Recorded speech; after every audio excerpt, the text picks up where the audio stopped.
Hey, Lisa here with another edition of Always Looking Up. This is the 10th anniversary special of 9/11. Many people are going to show documentaries, pictures, footage, audio from that day. I'm not going to do that. Here on my channel, I thought I would talk about what September 11th means to me and share my experiences from that tragic day, because I know that my experiences are like many other of my fellow countrymen. Over and over you will hear, when people start talking about that day, how beautiful of a day it was. The weather in September was wonderful. The sky was blue. September is a very busy month. Here in America, we have our Labor Day celebration, the first Monday or so in September, but that just kind of kicks off a really hard working few months before the Thanksgiving and Christmas holidays start. Kids are back in school. People are working hard at their jobs, old and new.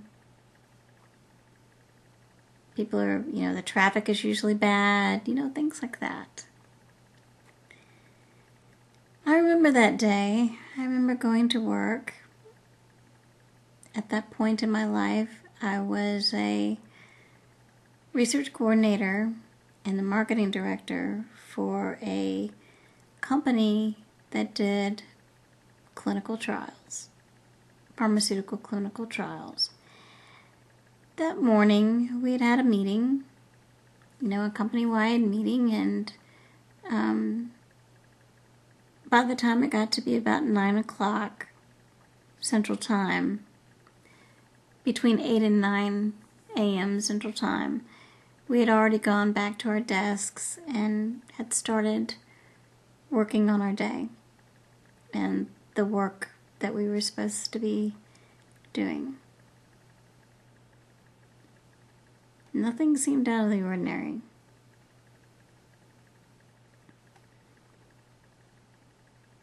All of a sudden I heard a little bit of a ruckus. Not really loud, but I was hearing people say, "Come here, come here, come here." And there was a buzz in the office. We had about 20 people in our office total. Something like that. It just so happened my boss, who was a physician, a surgeon, who owned the company, got a phone call and was told to turn on the TVs because something had happened in New York City to one of the World Trade Center towers. So he got one of the TVs, plugged it in, turned it into the news, and that's when we started watching the initial reports of what had happened after the first plane hit one of the Twin Towers. You saw the smoke, the fire, you heard the ambulances in the reports, and we all sat there kind of stunned. A plane flew into the World Trade Center building? Was it a mistake? Did the pilot have an error? Did he have a heart attack? Was the co-pilot not able to deal with it? I mean, how do you hit the World Trade Centers? Those were the initial thoughts that were going through my head. And then I had a funny feeling come over me. And my memory went all the way back 8 or so years before that, in 1993, with the bombing of the World Trade Center back in 93. With all the ruckus that caused, it didn't do near the damage that the bomber wanted it to do at that time. But I remember all the terror and commotion that caused, causing quite a bit of damage to the building and evacuating all the people. And for some reason, my mind started going back to that event. And I thought, surely this is just something that happened with the pilot. Surely this was not something intentional. The reporters on the scene who were reporting from the helicopters, they didn't know quite what to say. They were saying all sorts of things. They basically were in shock. And then the plane went into the other tower.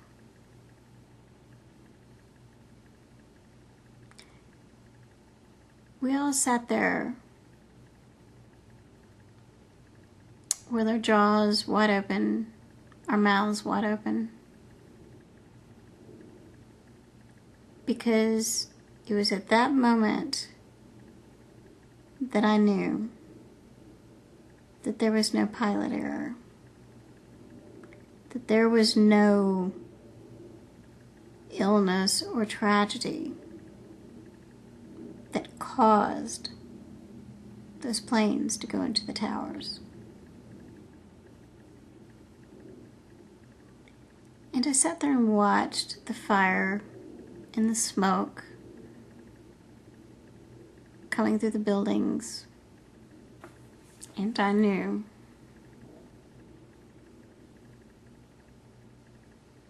that this was really, really bad.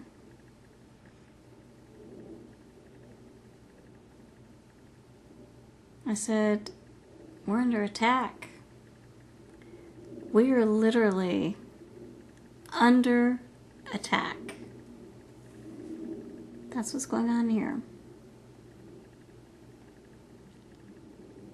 And me and my coworkers just sat there in amazement as we watched.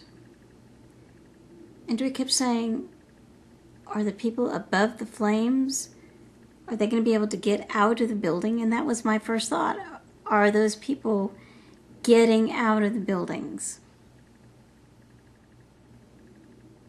That was what I wanted to know from the reporters. Were those people able to get out of those buildings alive? I'm not an architect. I don't know what the building can withstand and what it cannot withstand. But as I was sitting there thinking those thoughts,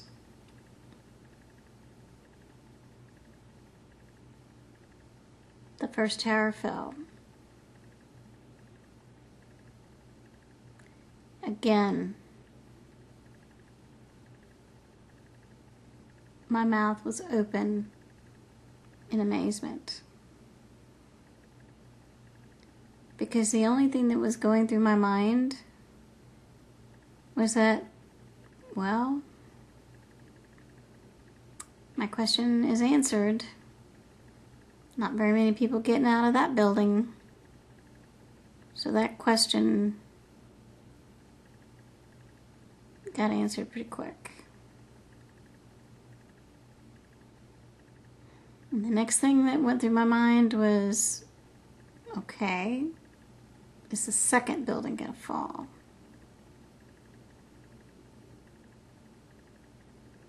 And it did.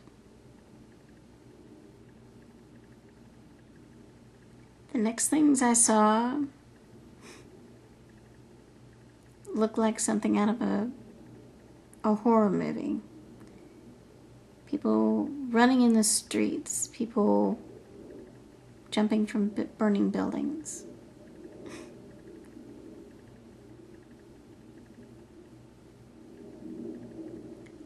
I still to this day can't imagine what that would have been like to be in something that was almost like being in an Armageddon type movie where the city was being destroyed. So we kept watching the TV, and someone turned on the radio, and we started getting some more reports. And at some point, a decision had been made to ground all air traffic over the United States, planes on the ground. And I remember my boss telling everybody to try to get back to work, but that was just him. And here he was, a Jewish New Yorker. You know, he's lived in Dallas quite a long time, but he's basically a New Yorker. And he was obviously upset, but he was trying to get us to go back to work. But we were just sitting around talking. We couldn't quit. And when we would go back to work, we just couldn't stay at our desks. The next thing, of course, was reports of the plane going down in Pennsylvania and the plane hitting the Pentagon. And soon the images came in from that. And I kept thinking to myself, they've got to get these planes out of the sky. And we kept listening to reports saying that all planes had not been landed yet, and that went on for a while. And I'm going to be quite honest, I did not rest very easy until the reports came in that there was no more air traffic in the sky. I remember that. And I remember asking people, have you heard? Have they gotten all the planes out of the sky? Because as soon as more targets outside of the World Trade Center started being hit and more planes were starting to be used, I live in the 4th largest city in the United States. And the business was located at a hospital that I was working in. And that hospital could have been a target, a terrorist target. It would have been a good terrorist target. So, until all those planes were put down out of the sky, I was very on edge. We worked a little bit. We did not stay late for work that day. I believe I left about 2 o'clock, 1 o'clock in the afternoon, and was told by my kids' school to make arrangements to come and pick them up early. There was not going to be any after-school care, and they were trying to get the students out of the school and with their parents. Nobody really knew what was going to happen. And that was the presiding feeling of the day, was that nobody knew if this was over. We didn't know if it was over or if it just begun.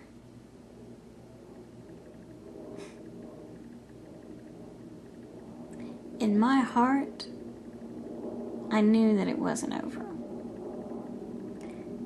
You don't attack the military headquarters of one of the most powerful nations on the planet and expect that nothing is going to happen after that. And in reality, it would have not been a very good response to pretend that that didn't happen on that day. That it was just some fluke, somebody who had an axe to grind that just wanted to blow up a few buildings.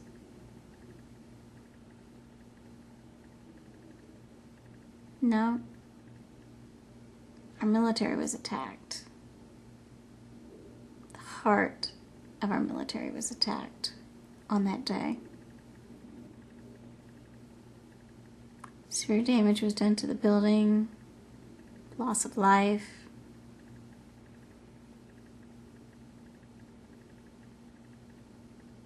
We were under attack. My children, they were 7 and 8 years old. They were in elementary school, going to a private school, and my son had gotten into it with his teacher that day, which I'm glad it didn't happen too often because I think they would have kicked him out of school. But he'd done something to get him sent to the principal's office, which is not hard to do in a private school. They were watching the attacks in the principal's office in the school.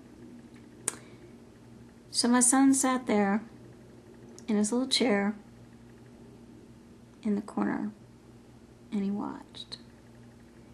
That will forever be my son's memory of 9/11, because a lot of children didn't get to see that. They weren't in front of a TV set, they were in a classroom, and they didn't get to see that. Well, because my daughter didn't get to see it. She was in her own classroom. I think she was in her 2nd grade classroom. And I remember crying, and I remember being scared, and I remember being frightened for the first time in my life for my country and for my children, my children's future. And that's how I felt when I picked them up at school that day. I looked into their eyes and I worried about their future and what was going to happen to them and what life was going to continue to be like here in the United States. Because terrorism, bombings, that's day-to-day life in Israel and other places in the Middle East. You don't know what's going to happen to you when you get on a bus and go to work in the Middle East. But here, we live in a fairly peaceful part of the world. Sure, we have things happen, but for the most part, it's peaceful. Was that peace forever shattered? Was this going to continue? I was very scared for my children.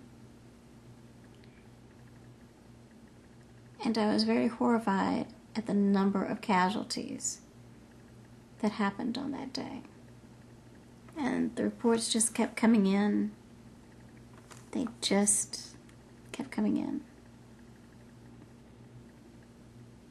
A few days later, within the coming days and weeks, more footage, more coverage of things that happened kept pouring in over the TV, and we kept watching. And I remember getting my children and getting them to sit with me because I wanted to talk to them about what was all they really understood is that all the adults around them were acting crazy, and everything they talked about was September 11th. They didn't know why it was on TV every minute of every day. They didn't know why their parents and adults were acting crazy and talking about it. They didn't know why the tears were streaming from our eyes. Even the hardest of people, some of the hardest people I know, were brought to tears seeing people jump to their death from one of the tallest buildings of the world because they made a choice of how they wanted to die, being burned alive or falling to their death. And all the heroic stories that started coming out, they just kept coming. To my fellow Americans and to people across the globe who believe in a world where people can get up and go to work and live in a free world. Never forget this day. Do not let anyone take that freedom from you. Whether it's through Sharia law, whether it's through unsustainable, unfair regulations and other laws here in this country,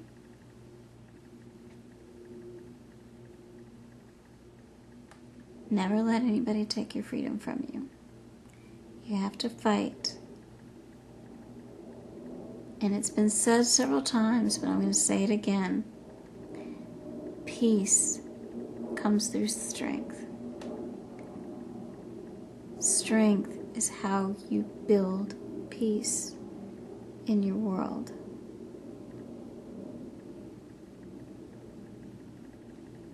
May God bless you. May God bless America. And may we never forget the people that lost their lives on this day. And the people who lost their lives since then trying to defend our world and bring peace to our world. This has been Lisa, and I wish you the best here on this anniversary of 9/11. The Pledge of Allegiance by Rachel Moore. I pledge allegiance. I pledge allegiance to the flag and United States in America and to the republic for which it stands, one nation, under God, indivisible, with liberty and justice for all. Can we do it again? No. Okay, Rachel, let's do it. I pledge allegiance To the flag of the United States in America and to the republic for all. for which it stands,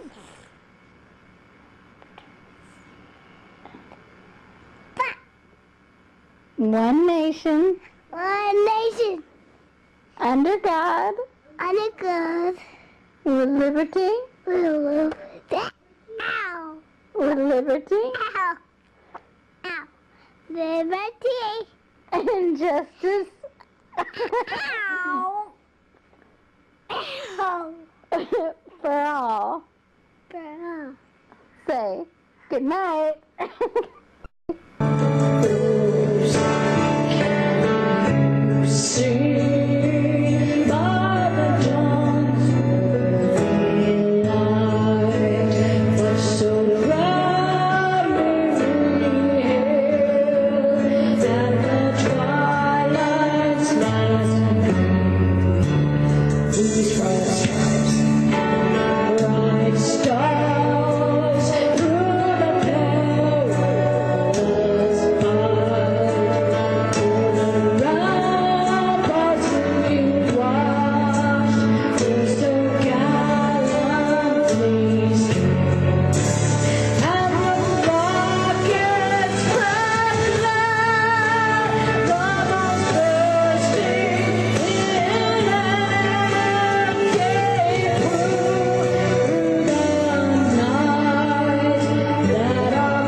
from about